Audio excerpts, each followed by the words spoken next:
Alright, my name is Parker Minish, and I'm going to be reading Chapter 8 from our book. This chapter is titled Ill Will. I returned to school with great sense of accomplishment. But once I remembered where Og had spent the last 2 days, it was hard to concentrate on geography or math. I couldn't help imagining all the fun Og must have had with the Brisbanes. I glanced over at my neighbor in his glass tank, with that horrible grin on his face. He looked like a jack-o'-lantern. Scary. It was very, very, very cold outside, which meant that the heat inside was turned way, way up. Whew! That must be fine for a cold-blooded amphibian, but I was wishing I could take off my fur coat. Then the warm air woke up the crickets, who started singing, and there was a squeak, squeak, squeak that was not coming from me, but from Seth as he wiggled in his chair. It sounded like jingle bells. Squeak, squeak, squeak, squeak, squeak, squeak, squeak, squeak, squeak, squeak, squeak. The squeaking made Gail giggle noisily, which made Miss Brisbane loudly shush her. I was looking forward to some peace and quiet during recess, knowing Og wouldn't want to chat. But when the time came, Miss Brisbane announced that the class would stay inside. She brought out all kinds of interesting things to play with. I must admit, I wished I could get out of my cage and play along with the rest of the class. Art and Richie built a tall tower out of tiny bricks, while Kirk and Seth worked on a jigsaw puzzle. AJ and Garth played a game where you slapped down cards. Heidi and Gail played another kind of game, moving little plastic men around a board.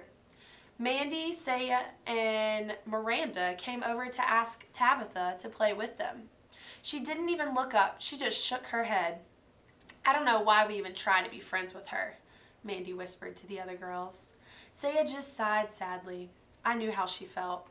Og, can you hear me? I squeaked. I have something to ask you. I figured even though I couldn't understand him, maybe he could understand me. See how much fun it is to play with your friends? I asked. It probably sounded like squeak, squeak, squeak, but he could have at least responded with a boing. I decided to squeak up louder this time. I couldn't even hear myself because of all the yelling.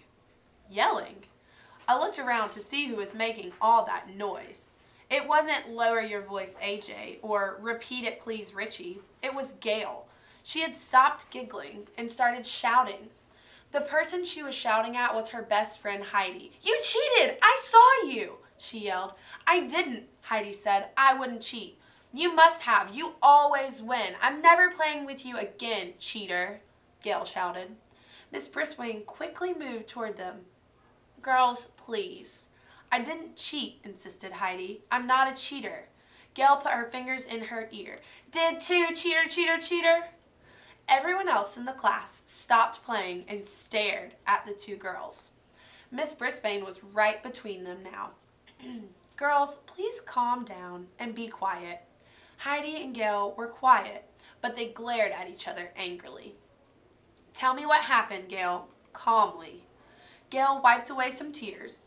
She was supposed to move her man 5 spaces and she moved it 6 spaces. That gave her a bonus jump and she won. She cheated. Did not, Heidi shouted. I only went 5. The teacher held up both hands. Stop. I want you two to cool off before we talk about it.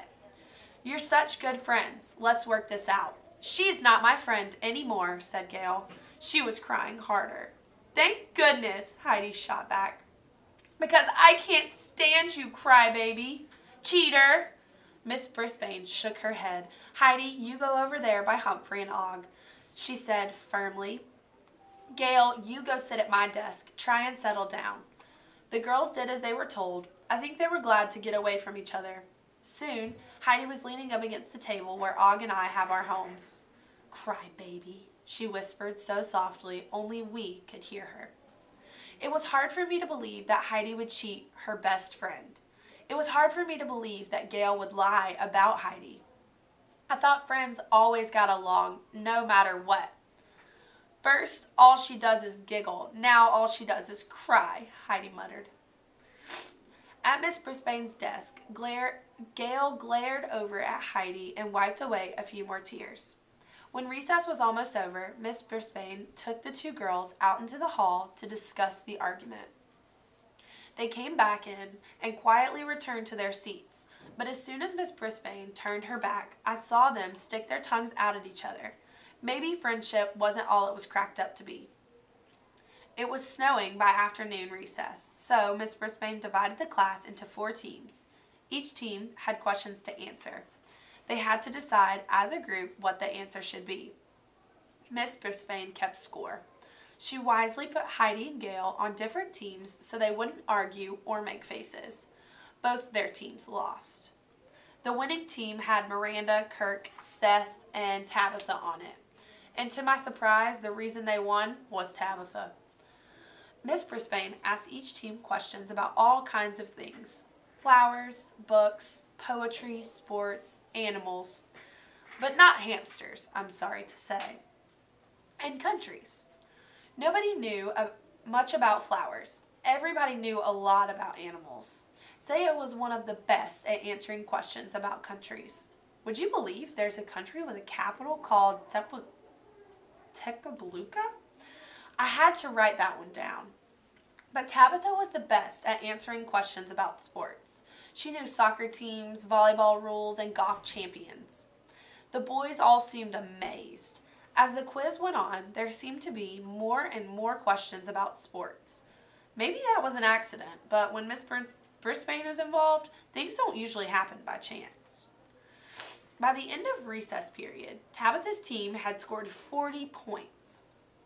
They would have scored even higher if Kirk hadn't said that the Gettysburg Address was the number on the Gettysburg family home. Even though I know it was a speech written by a famous president. He got a laugh and lost 2 points, but it didn't matter. The next closest team only had 28 points. "We won!" yelled Seth, the team captain. "Way to go!" He high-fived Tabitha, Miranda, and Kirk. 3 cheers for Tabitha, said Miranda. "Hip, hip, hooray! Hip, hip, hooray! Hip, hip, hooray!" I squeaked, jumping up and down for joy. Nobody called her a baby. Even Tabitha looked happy. Unfortunately, Heidi and Gail didn't seem cheered up at all. In fact, while all the attention was focused on Tabitha, I saw Gail mouth, "Cheater," to Heidi. Heidi stuck out her tongue at Gail. It was enough to make a grown hamster cry. A less sensible hamster than me, of course. Og, you may not understand me, but if you could, you'd want Heidi and Gail to be friends again, right? I asked my neighbor once everyone had gone home for the day.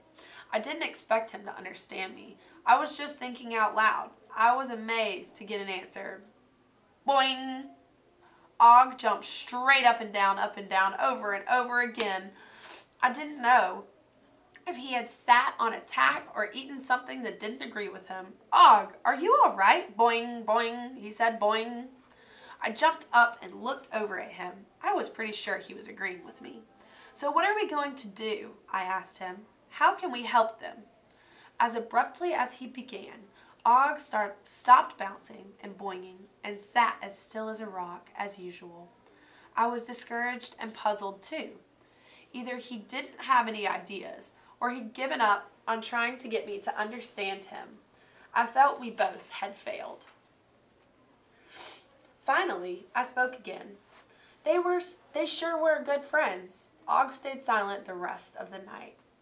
Hours later, when Aldo arrived, I was still trying to figure out what Google Eyes had been trying to tell me. This was a most peculiar frog. "Good evening, gentlemen. Mind if I join the party?" said Aldo as he flicked on the lights and rolled his cleaning cart into room 26. "Without you, there is no party," I told him. "Speaking of parties, Richie is having a big party for his birthday soon. Repeat it, please, Richie." Rinaldi happened to be Aldo's nephew. It's going to be a very big deal. Since I had never been to one, any birthday party sounded special to me. They're having entertainment, like a show or something. "Hey, you guys want to see my latest trick?" asked Aldo, grabbing his broom. The custodian had already proved his talents to me by balancing his broom on the tip of one finger for a long, long, long time. Once he balanced it on top of his head. This time he threw his head back and balanced the tip end of the broom on his chin for an equally long period of time. When the broom finally wobbled too far, Aldo caught it and took a deep bow. "Bravo, Aldo," I squeaked as loud as I could. "Thank you, Hump."